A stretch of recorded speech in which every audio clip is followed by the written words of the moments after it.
Alléluia. Aujourd'hui, je parlerai de porter sa croix.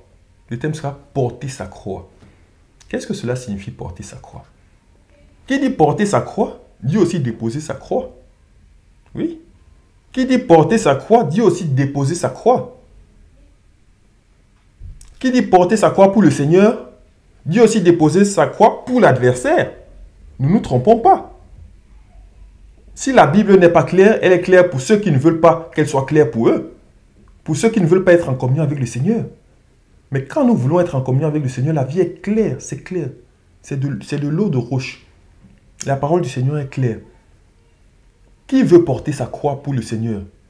Ou qui veut déposer sa croix pour le monde, ou bien pour l'adversaire de Dieu, ou bien pour sa propre personne?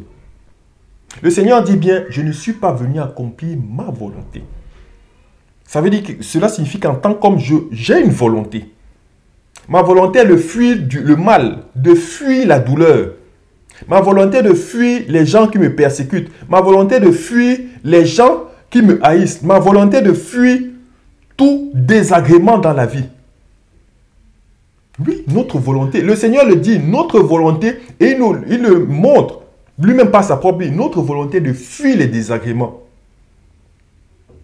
Quand il était au jardin de Golgotha, quand il était en train de, au Gethsémani, quand il était en train de prier, il voit clairement, déjà il le voit depuis son enfance, mais là encore, il sait que ce n'est plus dans 10 ans, ce n'est plus dans 15 ans, c'est bientôt là, il manque quelques heures. Comment on va le frapper?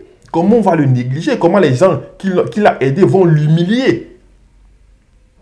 Il dit, si cette coupe peut s'éloigner de moi, mais non pas ma volonté, ta volonté. Mais c'est pour ça que je suis venu sur la terre, pour accomplir la volonté de Dieu, pour sauver mes frères et mes sœurs. Revenons à de meilleurs sentiments, peu importe l'état dans lequel nous sommes. Je pense spécialement le couple. Quand on a un mari qui est difficile, vraiment difficile, que nous dit même Saint Pierre, concernant même les maîtres, il dit, c'est une grâce devant Dieu de supporter les offenses quand on n'a pas tort, quand on est dans son droit. Que ce soit le mari ou bien la femme, il faut savoir supporter. Il faut savoir supporter. Il faut savoir supporter, il faut savoir porter sa croix. Parce que c'est en portant sa croix. Que signifie porter sa croix? En portant la responsabilité, c'était un thème que j'ai déjà abordé, sa responsabilité aimante, qu'on amène l'autre la plupart du temps au changement. En supposant qu'il est déjà chrétien, je ne parle pas de quelqu'un qui se marie avec un païen, après il va dire non, non, je parle dans un couple chrétien. En portant sa responsabilité aimante, par sa douceur, par sa bonté. Même l'autre qui a des paroles dures, mais nous on est toujours dans la tendresse. Parce qu'on est serviteur de Dieu. Parce qu'on est servante de Dieu. Ce n'est pas des paroles, il dit un mot dur, on dit un mot dur. Ce n'est pas des menaces, je vais te quitter, je vais te quitter. Tu sais qui je suis? Tu sais où je vivais avant? Ce n'est pas ainsi. Ça vient de l'aigreur de l'homme, ça vient de l'amertume de l'homme. C'est pour cela qu'en toute chose, le Seigneur nous demande, mais est-ce que tu as fait d'abord le travail qui devait se faire à ton niveau?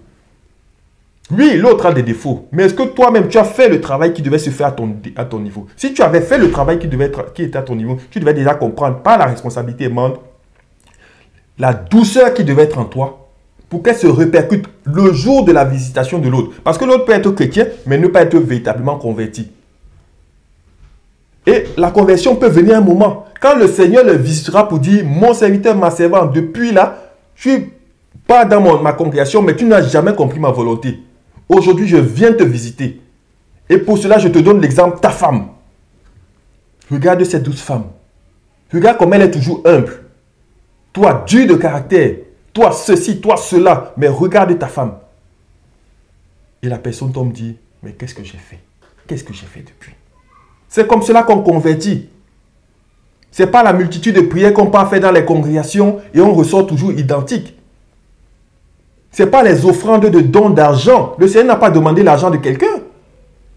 Tout ce zèle que nous manifestons dans les congrégations, nous nous levons à je ne sais quelle heure pour aller dans les congrégations en touriste. Ce n'est pas ce que le Seigneur nous demande d'abord. Manifestons sa gloire dans notre vie. Quand nos enfants nous voient, ils nous appellent femmes de Dieu, hommes de Dieu. Quand nos conjoints nous voient, ils disent peut-être le christianisme est corrompu actuellement. En toi, les chrétiens sont corrompus, mais celui que j'ai à la maison, celle que j'ai à la maison, c'est une véritable chrétienne. C'est une véritable chrétienne. Acceptons de porter notre croix pour le Seigneur. Acceptons d'aimer le Seigneur.